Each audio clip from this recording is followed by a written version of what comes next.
ఇన్ని త్యాగాలు చేసినటువంటి వాళ్ళని గుర్తుపెట్టుకోకుండా కేవలం ఈ రోజు తెలంగాణలో బీఆర్ఎస్ పార్టీ ఒక ప్రాపగండ చేస్తుంది. ఈ తెలంగాణ సాధించడానికి ముఖ్యమైనటువంటి భూమిక పోషించి కేసీఆర్ తెలంగాణకు జాతిపిత అన్నటువంటి ఆ స్టేట్మెంట్ కూడా ఇస్తా ఉన్నారు. జాతిపిత ఇవ్వాలన్నారు, కవిత అంటుంది, కేటీఆర్ అంటున్నాడు. సో వాళ్ళు బీఆర్ఎస్ పార్టీ వాళ్ళంటారే జాతిపిత అనేది హృదయం నుంచి రావాలి, ప్రజావాణి కావాలి. ఇవాళ తనకు ఆపాదించుకున్న జాతిపిత కాడే మహాత్మా గాంధీ కదా జాతిపిత అనిపించుకున్నాడు. మొదటి జాతిపిత అనిపించుకున్నాడు మహాత్మా గాంధీ కదా. ఎవరన్నారు? ఆజాద్ హిందూ ఫోర్స్ నియమించి యుద్ధం చేసినటువంటి సుభాష్ చంద్రబోస్ ఎక్కడ వేయండు? ఉరుగొయ్యకు వేలాడిన భగత్ సింగ్ ఎడవేయండు? ఆజాద్ హిందూ ఫోర్స్ ఆయన ఎక్కడ వేయండు? భగత్ సింగ్ ఎక్కడ వేయండు? గురుదేవ్ సుఖదేవ్ ఎక్కడ వేయండు? వీళ్ళందరూ ఎక్కడ వేయండు? వాళ్ళు కదా. అంబేద్కర్ విగ్రహాలు ఉంటానయా? గాంధీ విగ్రహాలు ఉంటానయా? నెహ్రూ విగ్రహాలు ఉంటానయా?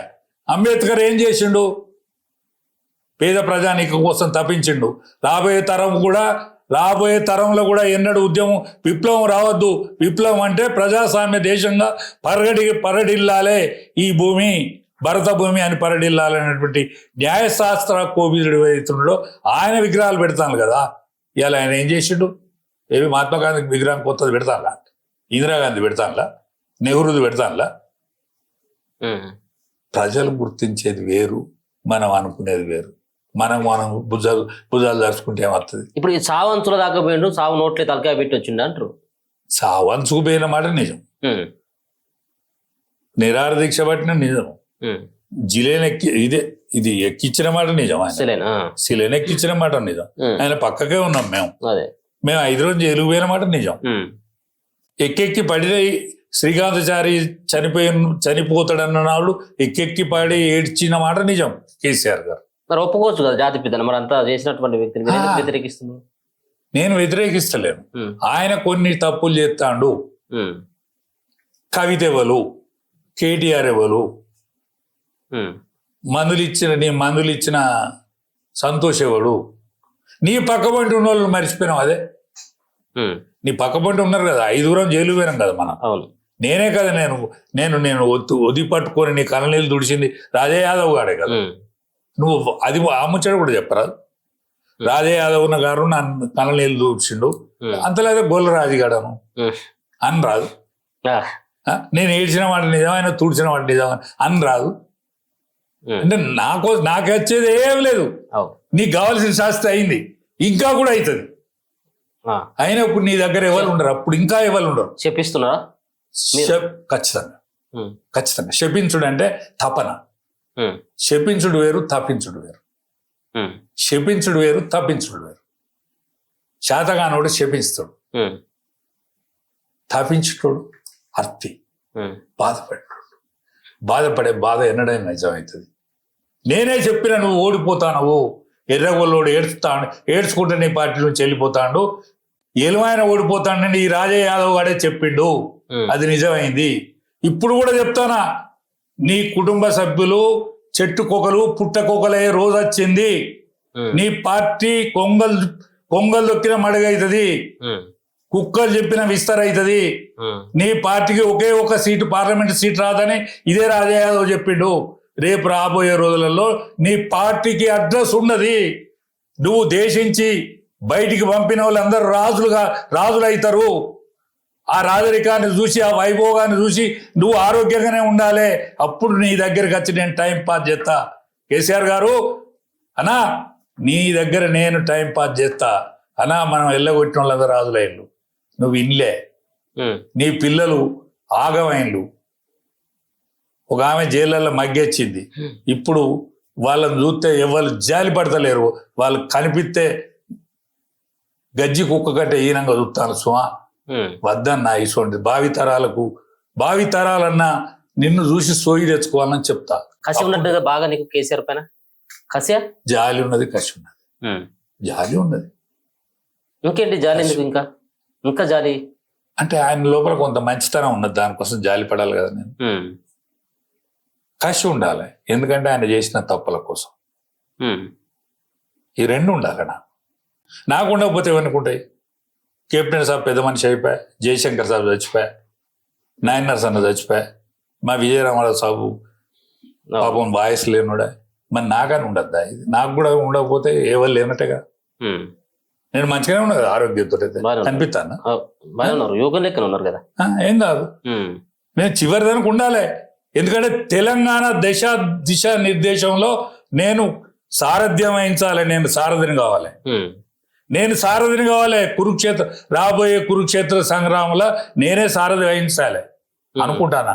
నా ఒక్కంతోడు కాదు, అనేక మంది సారథ్యం వహిస్తేనే అవుతుంది.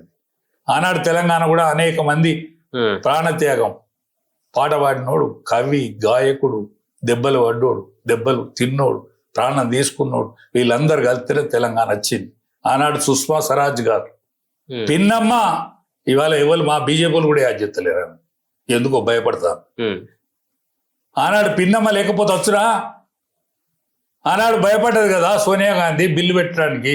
ఆమె పార్టీ వాళ్ళే బాంబులు ఎత్తాను కదా, నువ్వు బిల్లు పెడతావా నేను శిరోముండనం చేసుకొని పార్లమెంట్ ముందట కూర్చుంటా అని ఆనాడు సుష్మా స్వరాజ్ గారు కదా.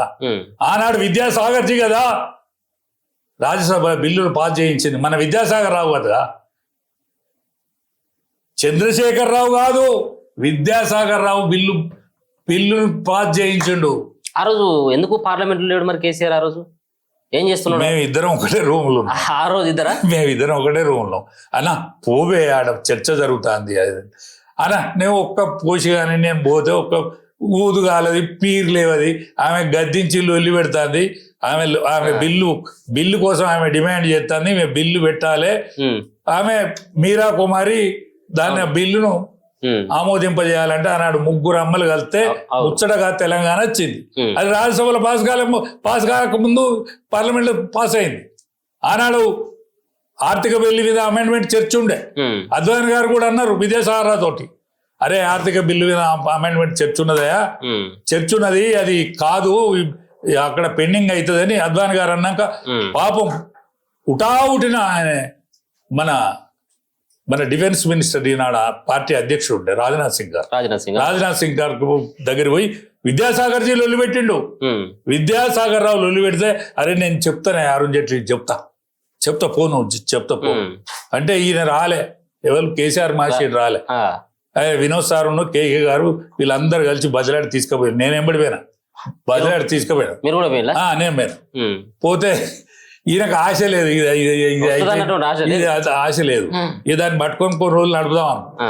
విద్యాసారా పోయి అడగగానే అరుణ్ జైట్లీ గారు ఇగో ఈ ఆర్థిక బిల్లు నీకే ఇస్తానని చెప్పి ఆర్థిక బిల్లు మీద మేము చర్చ పెట్టామంటే అప్పుడు ఆర్థిక బిల్లు వాయిదా పడి దీని మీద చర్చ. ఈ చర్చకు ఎవరంటే ఆయన ఉపనాయకుడు వెంకయ్యనాయుడు గారు. ఆ పురుషార్థుడు వచ్చి ఆయన చర్చించి ఆ 7 మండలాలు దత్త మండలాలు ఆయన దొరికిపోయాడు. ఇది ఆనాటి చరిత్ర. ఆనాటి చరిత్ర ఇది. ఢిల్లీలో జరిగిన చరిత్ర.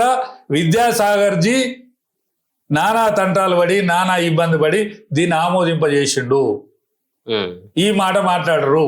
నేనే కర్మక్రియ, నా కలల స్వప్నం ఏంటి కాళేశ్వరం, నా కలల స్వప్నం తెలంగాణ కోసం నేను తలకాయను సావు నోట్లే పెట్టిన. ఈ సత్యాలు నగ్న సత్యాలు అక్కర్లేదు. ఉరికొయ్యకు వేలాడిన ఆయన గుర్తులేడు. ఆజాద్ హిందూ ఫౌజ్ ఆయన ఏర్పాటు చేసిన ఆయనకు చరిత్ర లేదు. మహాత్మా గాంధీడు చరిత్ర తెచ్చిండు స్వరాజ్యం. నెహ్రూ గారికి ఒక్కోడు పడ నెహ్రూ గారికి ప్రధానమంత్రి చేసి ఇంకా పురుషార్థంతో నడుతూనే ఉన్నది. కాశ్మీర్ లొల్లి నడుతూనే ఉన్నది, పాకిస్తాన్ లొల్లి నడుతూనే ఉన్నది. ఇవాళ అపరిష్కృతమైనటువంటి అనేక సమస్యలకు మూలమైనటువంటి పార్టీలు అనుభవిస్తారు. ఇవాళ మీరు కూడా అనుభవిస్తారు. సో